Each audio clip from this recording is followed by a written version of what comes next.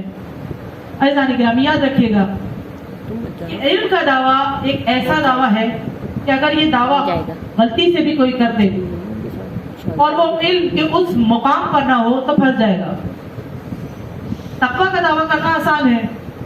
مثلا اگر میں اس ممبر سے یہ کہوں کہ میں نماز شب کی پابند ہوں تو آپ تصدیق نہیں کر سکتے, آپ کو ماننا پڑے گا. اگر میں یہ کہوں کہ میں شب زندہ دار ہوں, میں ساری رات عبادت میں گزارتی ہوں, تو آپ چیک نہیں کر سکتے, اس لیے کہ تقویٰ کا دعویٰ ہے, آپ دن رات میرے ساتھ نہیں ہیں. لیکن علم کا دعویٰ ایک ایسا دعویٰ ہے کہ بڑے سے بڑا عالم بھی یہ دعویٰ کرتے ہوئے گھبراتا ہے, اس لیے کہ اگر دعویٰ کر دیا اور جواب نہ دے سکے تو ذلت اٹھانی پڑے گی. لہذا بڑے سے بڑا عالم بھی اپنے آپ کو طفل مکتب کہتا ہوا نظر آتا ہے, اور یہی کہتا ہے کہ اگر جواب آیا تو بتا دوں گا, نہیں آیا تو نہیں بتا سکوں گا. لیکن مولائے کائنات کی زندگی اتنا بڑا دعویٰ, اور ایک مقام پر نہیں کتنے ہی مقامات پر.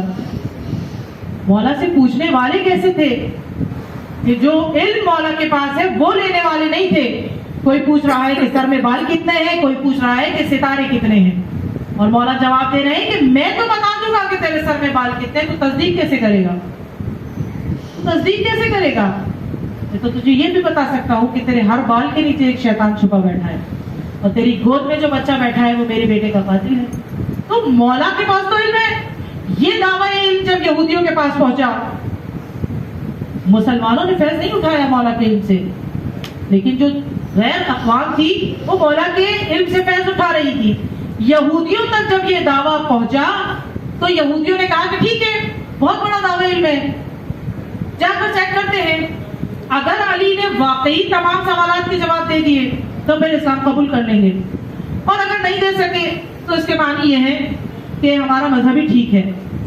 لہٰذا انہوں نے سوالات تیار کیے اور پہنچے. پورا ایک وقت ہے علماء کا, جن کا سب سے بڑا جو ہیڈ ہے اس پورے وقت کا وہ ہے راس الجالوت, یہودیوں کا سب سے بڑا عالم. آئے اپنی کتاب توریت ساتھ لائے ہیں. کوفے کی مسجد بھری ہوئی ہے, اور آپ تصور کیجئے گا کہ کتنا مجمع ہوتا ہوگا کہ جب صاحب ممبر سلونی برسر ممبر ہوتے ہو. اس لیے کہ گزشتہ دنوں جب مولانا علی رضا رضوی صاحب علی اللہ مقامہ ہو, جب وہ پاکستان تشریف لائے, کراچی میں انہوں نے اشرے سے خطاب کیا چولی میں, تو ویڈیوز وائرل ہو رہی تھی.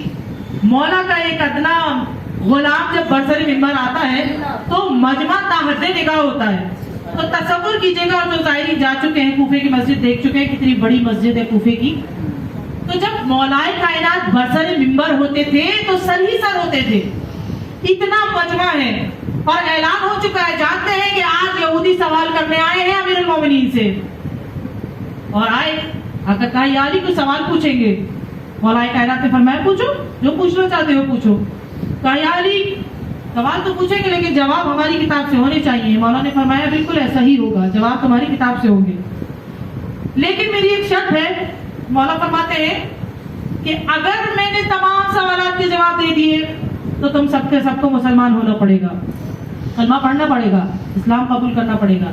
کہا بالکل بے شک, ہم سوال کریں گے, آپ نے جواب دے دی, ہم دل کی گہرائی سے اسلام کو قبول کریں گے, کلمہ شہادت کو پڑھیں گے. مولا نے فرمایا کہ سوال کرو. انہوں نے سوال کرنے شروع کیے. پہلا سوال کیا, مجمع منتظر ہے کہ کیا سوال ہوں گے اور کیا جواب ہوں گے. ادھر سے راس الجالوت نے پہلا سوال کیا, یا علی یہ بتائیے کہ وہ کون سی شے ہے کہ جو اللہ کے لیے نہیں ہے.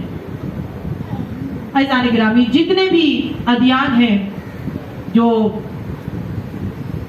خدا پر ایمان رکھتے ہیں ان سب کا عقیدہ یہ ہے کہ ہر شے خدا کے لیے ہے. خود قرآن کی آیت ہے, لہو ما فی السماوات و ما فی الارض, زمین و آسمان میں جو کچھ بھی ہے وہ اللہ ہی کا ہے, اللہ ہی کے لیے ہے. تو سوال کیا راس الجالوت نے, وہ کون سی شے ہے جو اللہ کے لیے نہیں ہے. جیسے ہی سوال کیا, امیر المومنین نے اس کی آنکھوں میں آنکھیں ڈال کر فرمایا وہ شرک ہے کہ جو اللہ کے لیے نہیں ہے, وہ شرک ہے جو اللہ کے لیے نہیں ہے. اس سے دوسرا سوال کیا, یا علی یہ بتائیے وہ کون سی شے ہے جو اللہ سے دور ہے. ہر شے اللہ کے قریب ہے, خدا شہرہ کے حیات سے قریب ہے, کوئی شے ایسی نہیں جو خدا سے دور ہو، لیکن جیسے ہی اس نے کہا وہ کون سی شے ہے جو خدا سے بعید ہے، جو خدا سے دور ہے، مولا فرماتے ہیں وہ ظلم ہے جو خدا سے دور ہے۔ ظلم خدا کے قریب نہیں ہے، ظلم خدا سے دور ہے۔ اب ایک مرتبہ سوال کرتا ہے، یا علی یہ بتائیے کہ خدا کہاں ہے؟ مولا نے فرمایا خدا ہر جگہ ہے۔ کہنے لگا نہیں، وہ جواب بتائیے جو توریت میں لکھا ہوا ہے، وہ جواب بتائیے جو توریت میں لکھا ہوا ہے۔ مولا نے فرمایا اچھا ایسی ہی بات ہے تو اپنے ہاتھ میں موجود توریت کو کھول اور دیکھ فلاں صفحے کی فلاں سطر پر کیا یہ آیت نہیں لکھی ہوئی کہ حضرت موسیٰ علیہ السلام کے پاس ایک فرشتہ آیا، آپ نے سوال کیا کہ کہاں سے آیا ہے؟ کہنے لگا میں عرش کے نزدیک 7ویں آسمان سے آیا ہوں۔ حضرت موسیٰ نے سوال کیا وہاں تیرے نزدیک کون تھا؟ کہتا ہے فرشتہ کہ وہاں میرے قریب اللہ تھا۔ ایک دوسرا فرشتہ آیا حضرت موسیٰ کے پاس، حضرت موسیٰ نے سوال کیا کہ تو کہاں سے آیا ہے؟ کہنے لگا تحت الثری سے آیا ہوں، زمین کے 7ویں طبق سے آیا ہوں۔ حضرت موسیٰ نے سوال کیا توریت میں لکھا ہوا ہے، مولا بتا رہے ہیں فلاں صفحے کی فلاں آیت میں لکھا ہوا ہے، اور یہ پڑھ رہا ہے رسول جالوت، ادھر سے مولا کائنات بیان کر رہے ہیں، اس میں لکھا ہوا ہے۔ حضرت موسیٰ نے سوال کیا اے فرشتے تو کہاں سے آیا ہے؟ کہنے لگا 7ویں طبق سے آیا ہوں زمین کے۔ حضرت موسیٰ نے سوال کیا وہاں تیرے قریب کون تھا؟ کہنے لگا وہاں میرے نزدیک خدا تھا۔ پتا چلا کہ خدا 7ویں آسمان پر بھی ہے، خدا زمین کے 7ویں طبق میں بھی ہے۔ یہ ہے وہ جواب جو توریت میں لکھا ہوا ہے۔ مجمع حیران و پریشان ہے، ادھر سے سوال آ رہا ہے ادھر سے جواب آ رہا ہے، بغیر توقف کے وہ سوال کرتا ہے یہاں سے جواب آتا ہے۔ ایک مرتبہ گھبرا گیا، گھبرا کر سوالوں کا رخ تبدیل کیا، کہنے لگا یا علی کچھ تاریخی سوال کرنا چاہتا ہوں۔ مولا فرماتے ہیں کرو تاریخی سوال کرو۔ کہتا ہے یا علی یہ بتائیے کہ وہ پہلا چشمہ کون سا ہے کہ جو زمین پر جاری ہوا؟ مولا فرماتے ہیں بلا توقف کے وہ پہلا چشمہ وہ نہیں ہے جو تم سمجھ رہے ہو، اس کے دل میں جو عقیدہ موجود ہے وہ بھی بتا رہے ہیں۔ سبحان اللہ۔ وہ پہلا چشمہ وہ نہیں ہے جو تم سمجھ رہے ہو، اپنی اصلاح کر لو۔ تم یہ سمجھتے ہو کہ یہ پہلا چشمہ جو زمین پر جاری ہوا وہ ہے جو بیت المقدس میں ایک چٹان کے نیچے سے جاری ہے، نہیں وہ پہلا چشمہ نہیں ہے۔ مولا فرماتے ہیں پہلا چشمہ وہ ہے کہ جس سے حضرت خضر علیہ السلام نے پانی پیا اور جس سے اللہ نے آب حیات کو جاری کیا۔ کہتا ہے اچھا یا علی یہ بتائیے وہ پہلا پتھر کون سا ہے جو اللہ نے زمین پر نصب کروایا؟ مولا فرماتے ہیں بلا توقف کے کہ وہ پہلا پتھر وہ نہیں ہے جو تم سمجھتے ہو، اپنی اصلاح کر لو۔ تم یہودی یہ سمجھتے ہو کہ یہ پہلا پتھر وہ ہے جو بیت المقدس میں نصب ہے، جبکہ پہلا پتھر جو زمین پر نصب کیا گیا وہ حجر اسود ہے جسے خانہ کعبہ میں نصب کیا گیا۔ اور تم یہودی یہ کیوں بھول جاتے ہو کہ زمین پر جو گھر سب سے پہلے بنایا گیا بیت المقدس سے ہزاروں سال پہلے، وہ پہلا گھر تو بیت اللہ ہے، خانہ کعبہ ہے، لہٰذا وہ پہلا پتھر جسے آسمان سے لا کر جنت سے لا کر نصب کیا گیا وہ پہلا پتھر حجر اسود ہے۔ ایک مرتبہ کہتا ہے یا علی یہ بتائیے وہ کون سی شے ہے کہ جسم اور جسمانیت نہیں رکھتی، روح نہیں رکھتی، مگر پھر بھی سانس لے رہی ہے، سانس لیتی ہے؟ مولا فرماتے ہیں وہ شے کہ جو جسم نہیں رکھتی اور روح نہیں رکھتی مگر سانس لیتی ہے وہ صبح ہے کہ جو نبودار ہوتی ہے۔ تو قرآن کہتا ہے وَإِذَا صُبْحٌ تَنَفُّسٌ کہ جب صبح ہوتی ہے تو وہ سانس لیتی ہے، وہ صبح ہے جو سانس لیتی ہے۔ کہتا ہے یا علی یہ بتائیے وہ کون سے دو ہیں جو ہمیشہ حاضر رہتے ہیں اور وہ کون سے دو ہیں جو ہمیشہ غائب رہتے ہیں؟ بلا توقف کے رسول جالوت کی نگاہوں سے نگاہیں ملا کر مولا فرماتے ہیں وہ دو حاضر جو ہمیشہ نظروں کے سامنے رہتے ہیں وہ زمین اور آسمان ہے جو کبھی غائب نہیں ہوتے، اور وہ دو جو ہمیشہ غائب رہتے ہیں وہ حیات اور موت ہے، زندگی اور موت ہے، جو ہمیشہ نگاہوں سے غائب رہتے ہیں۔ تمہیں معلوم بھی نہیں ہوتا کب زندگی آتی ہے اور کب موت آتی ہے۔ واہ واہ سبحان اللہ۔ وہ سوال کر رہا ہے، یہاں سے جواب آ رہے ہیں۔ وہ سوال کرتا ہے یا علی یہ بتائیے وہ کون سی بے جان شے ہے کہ جس نے بیت اللہ کا طواف کیا ہے؟ بیت اللہ کا طواف تو جی حیات کرتے ہیں نا، جی روح کرتے ہیں، مگر وہ کون سی شے ہے جو زندہ نہیں ہے، بے جان ہے، لیکن اس نے بیت اللہ کا طواف کیا ہے؟ مولا فرماتے ہیں کہ وہ کشتی نوح ہے کہ جب طوفان نوح آیا اور حضرت نوح اپنے مومنین کے ساتھ اس مقام پر پہنچے کہ جہاں خانہ کعبہ ہے تو کشتی نوح نے 7 مرتبہ خانہ کعبہ کا طواف کیا۔ بس وہ بے جان شے کہ جس نے خانہ کعبہ کا طواف کیا وہ کشتی نوح ہے۔ یہ سوال کرتا جا رہا ہے، ادھر سے جواب آتے جا رہے ہیں اور مجمع حیران و پریشان ہے کہ کیسے کیسے سوال ہے، اور ایک لمحہ نہیں لگتا، ادھر سے سوال آتا ہے ادھر سے جواب آتا ہے۔ وہ کہتا ہے یا علی یہ بتائیے وہ کون سی شے ہے کہ جس کا خالق خود پروردگار عالم ہے، لیکن اس کے بارے میں خود خدا سوال کر رہا ہے کہ یہ کیا ہے؟ مولا فرماتے ہیں کہ وہ عصائے موسیٰ ہے، کہ جس کے لیے قرآن میں سورہ طٰہٰ میں ارشاد ہوا کہ جب کوہ طور پر موسیٰ پہنچے تو پروردگار عالم نے سوال کیا موسیٰ تمہارے ہاتھ میں کیا ہے؟ عصائے موسیٰ کا خالق پروردگار عالم مگر خود پوچھ رہا ہے موسیٰ تمہارے ہاتھ میں کیا ہے؟ یہ سوال کرتا جا رہا ہے، جواب ملتے جا رہے ہیں۔ کہتا ہے یا علی یہ بتائیے وہ کون سا مقام ہے کہ جہاں پر صرف ایک مرتبہ سورج کی کرنیں پڑی، اس کے نہ اس سے پہلے کبھی پڑی نہ اس کے بعد کبھی پڑی؟ مولا فرماتے ہیں وہ مقام ہے کہ جہاں حضرت موسیٰ علیہ السلام نے دریائے نیل پر عصا کو مارا اور عصا سے دریائے نیل میں راستہ بنا، حضرت موسیٰ نے بنی اسرائیل کے ساتھ اس دریائے نیل کی گہرائی کو عبور کیا۔ بس وہ خشکی کا وہ مقام، دریائے نیل کی وہ تہ کا مقام کہ جہاں پر صرف اس وقت روشنی پڑی، سورج کی کرنیں صرف اس وقت پڑی کہ جب حضرت موسیٰ اپنے لشکر کے ساتھ گزر رہے تھے، اس کے بعد دریائے نیل کی لہریں واپس مل گئی، نہ اس سے پہلے کبھی سورج کی کرنیں دریائے نیل کی تہ تک پہنچی تھی نہ اس کے بعد کبھی پہنچی۔ یہ سوال کیے جا رہا ہے۔ ایک مرتبہ مجمع واہ واہ اور سبحان اللہ کہہ رہا ہے، مبہوت ہے لوگ اور مولا کائنات کے علم کا اظہار ہو رہا ہے۔ اب یہ یہودی علماء کا جو وقت ہے یقینی طور پر یہ دل سے اسلام قبول کرنے کے لیے آمادہ ہو چکے ہیں، اس لیے کہ مولا کائنات کے علم کا اظہار دیکھ رہے ہیں کہ وسیع رسول کا مقام کیا ہے تو رسول کا مقام کیا ہوگا۔ جب ان کے علم کا عالم یہ ہے، جب شاگرد کے علم کا عالم یہ ہے تو استاد کے علم کا عالم کیا ہوگا۔ بس ایک مرتبہ دل تو جھکتا جا رہا ہے اسلام کی طرف، مگر ایک مرتبہ کہتا ہے یا علی کچھ سوالات اور ہیں، ان سوالات کے جواب دے دیجئے، اگر آپ نے ان سوالات کے جواب دے دیے تو میں اسلام قبول کر لوں گا۔ مولا فرماتے ہیں پوچھ جو پوچھنا چاہتا ہے۔ مرتبہ سوال کرتا ہے یا علی یہ بتائیے کہ وہ ایک کیا ہے کہ جس کا دوسرا کوئی نہیں ہے؟ فرمایا وہ ایک اللہ ہے جس کا دوسرا کوئی نہیں ہے۔ کہا یہ بتائیے کہ وہ دو کیا ہیں جن کا تیسرا کوئی نہیں ہے؟ مولا فرماتے ہیں وہ دو جن کا تیسرا کوئی نہیں وہ دن اور رات ہے جن کا تیسرا کوئی نہیں ہے۔ کہا یہ بتائیے کہ وہ تین کیا ہے جن کا چوتھا کوئی نہیں ہے؟ مولا فرماتے ہیں وہ تین لوح قلم اور کرسی ہے جن کا چوتھا کوئی نہیں ہے۔ کہا وہ چار بتائیے کہ جن کا پانچواں کوئی نہیں ہے؟ مولا فرماتے ہیں توریت، زبور، انجیل اور قرآن وہ چار آسمانی کتابیں ہیں جن کا پانچواں نہیں ہے۔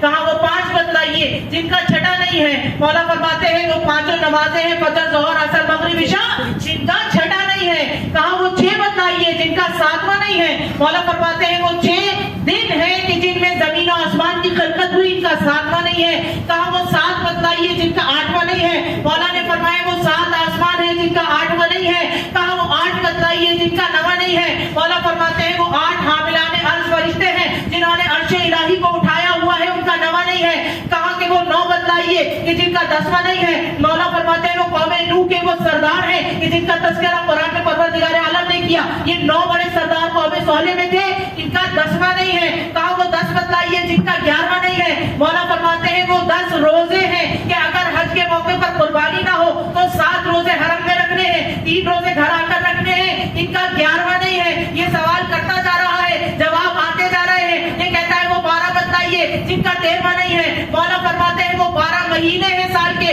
جن کا 13واں نہیں ہے۔ کہا وہ 14 بتلائیے جن کا 15واں نہیں ہے؟ مولا فرماتے ہیں وہ 11 ستارے اور چاند اور سورج ہے کہ جن کو حضرت یوسف نے خواب میں دیکھا تھا، ان کا 15واں نہیں ہے۔ ادھر سے سوال ہو رہے ہیں، ادھر سے جواب آ رہے ہیں بلا توقف کے۔ ایک مرتبہ حیران و پریشان ہو کر مجمع سے ایک شخص اٹھا، ایک یہودی اٹھا اور کہنے لگا یا علی بہت دیر سے دیکھ رہا ہوں، ادھر سے سوال ہوتا ہے، ادھر سے جواب آتا ہے، ادھر سے سوال ہوتا ہے، ادھر سے جواب آتا ہے، ایک لمحے کا توقف نہیں آتا۔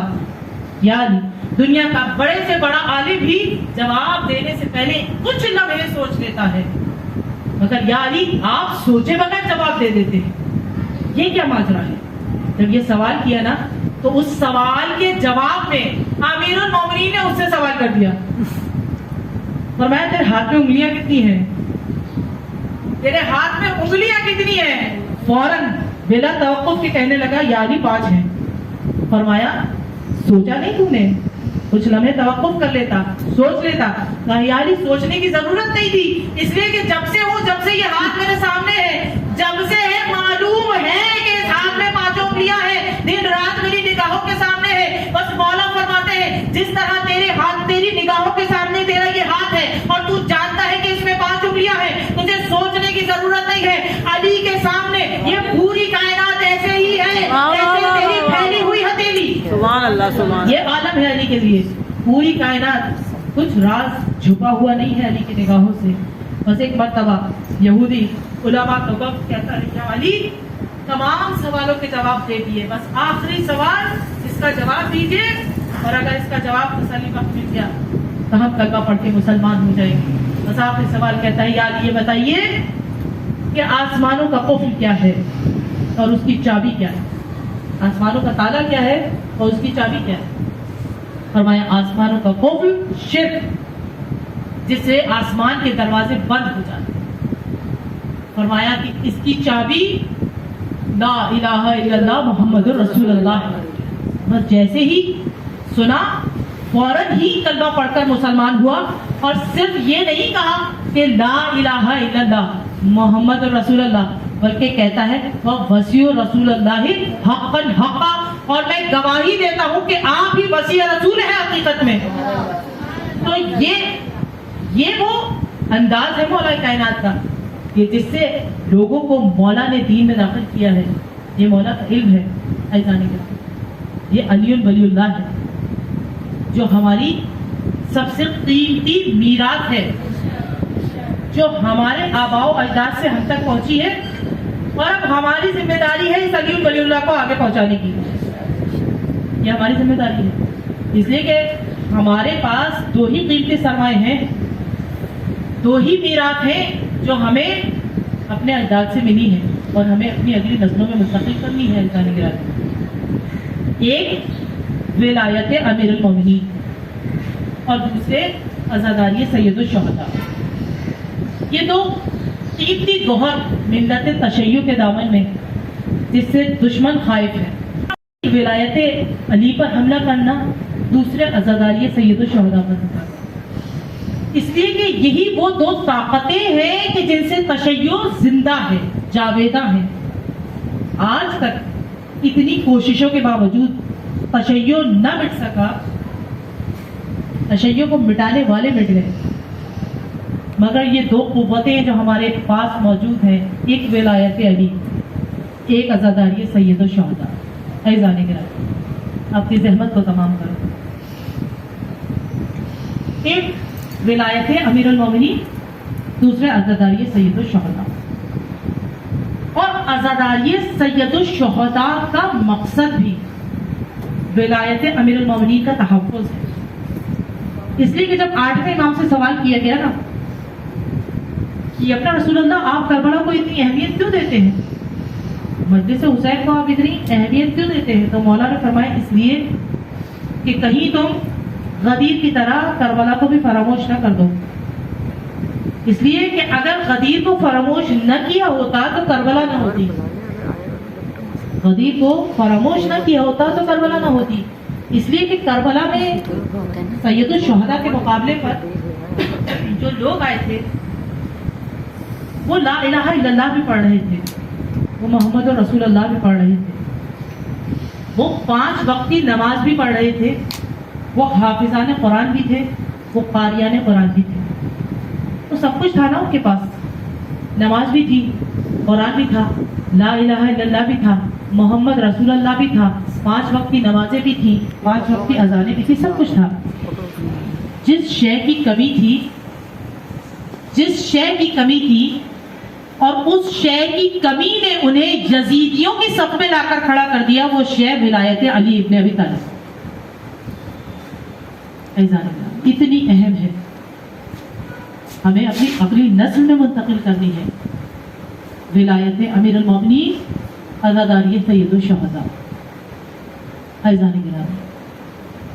آج اس فرش عزا پر میں اور آپ جمع ہوئے پرسہ دینے کے لیے. سید الشہداء امام عالی مقام